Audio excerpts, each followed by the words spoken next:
There, Roberto Hoyos here, and I wanted to do kind of a late night vlog. I had a long day, but now I'm sitting down at the design table working on some new stuff. I don't normally do kind of like behind the scenes when I'm designing because I usually like to just put out like a full blown product and be like, okay, here's that new thing. But I don't know, it's late, so I guess maybe you guys are catching me with my shields down, but I thought it'd be cool to show you guys what I'm up to because, as you guys have seen, I've started doing the pillow fighters, which I'm really excited about doing, different versions of them. And a lot of you guys have given me suggestions, which is great. I'm doing like lots of sketching and stuff, so it's really exciting, really fun, and fun to be working on something totally new.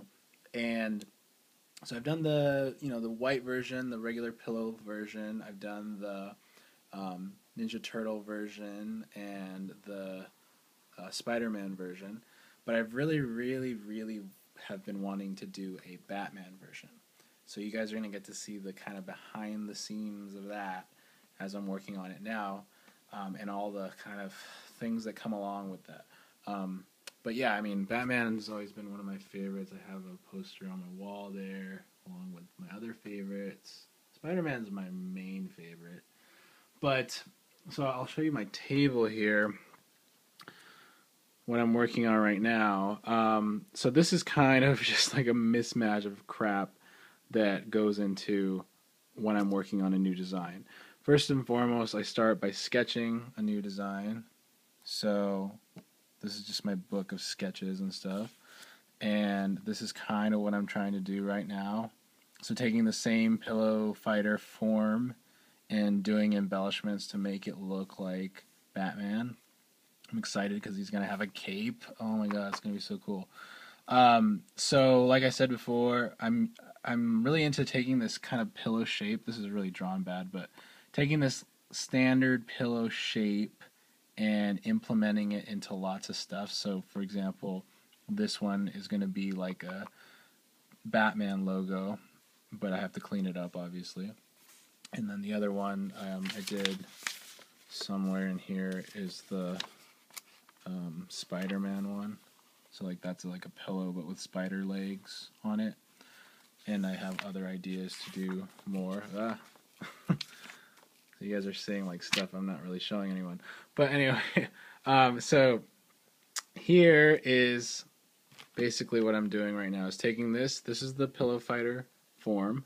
This is just like the normal pillow fighter form.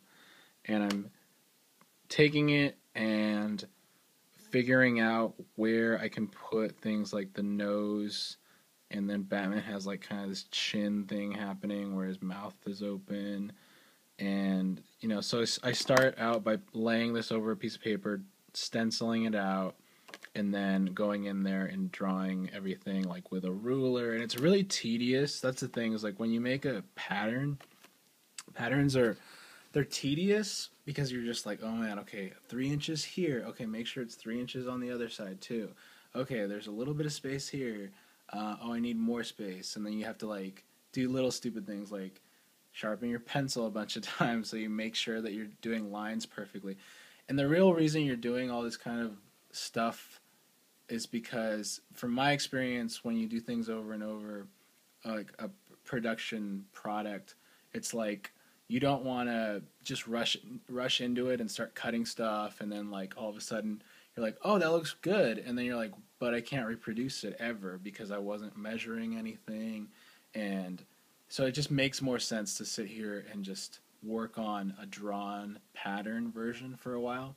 So one of the things that would speed this up is if I had any experience. Well, I have some, but if I was good at Illustrator or Photoshop, right, which I'm not. So if anyone wants to help me with that, that would be great, because I love it when I can get people to help me with that kind of stuff. Because that way, I can put it into computer, I can draw it out, I can do straight lines without having, all of the physical stuff that I do. So since I don't have that, I just work with what I have. So for example, like the nose shape that I got right there, I cut off a corner of this piece of paper which is a perfect, right angle, and then I sized it up to be in the middle. As you can see, I'm like messing with this. The pillow form isn't perfect, like it's not, this corner isn't the same as this, but that was on purpose. So that's why it's not totally in the middle. And then other things like, what else? Oh, this is interesting. So I'm making the bat logo, right? The pillow bat logo. And I started out, what I did is I drew, I think I cut it already. Well, okay, first of all, I took this toilet paper roll to make an oval, and then I folded that, and then, like, until I actually can make a perfect oval. This wasn't it, but until I made, like, basically a perfect oval. So this is the kind of crap that I have to do, whereas on a computer you can draw a perfect oval in, like, half a second. But I'm working with what I have.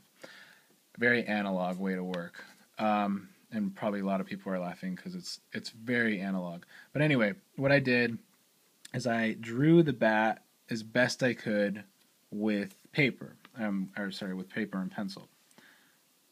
And obviously it's, too big on this side, and it's like the points aren't perfect.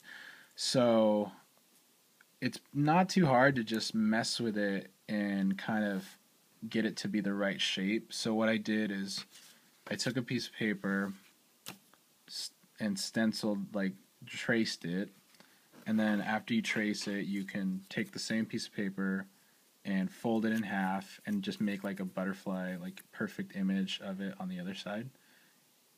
And then when you unfold it, then you have basically a perfect shape. But then you have to fold it this way, like in half, whatever it's called, hot hamburger style or whatever, and then do the same thing again until you get the shape that you want. So a lot of that is happening right now, going over and over and over, referring to my drawing, trying to take measurements over and over, and then finally when you get the perfect stencil pattern, then you can go and actually make it, and then the fun starts, because like this is the least fun stuff, because obviously it's super tedious. But I just wanted to show you guys that because it's cool and I wanted to document it.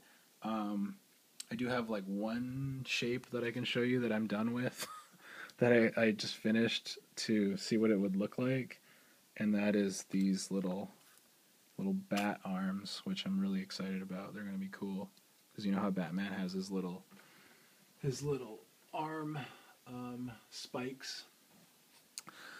So, late night, I think it's like past midnight, and you guys are seeing something before it's actually out. So, it will be up probably in a few days, and hopefully you guys want to buy it. It's going to be, again, an Etsy exclusive, so it'll be on throwboy.etsy.com. We put all of our Etsy exclusive stuff there, so you can check them out there. And, yeah, hope you guys liked the video.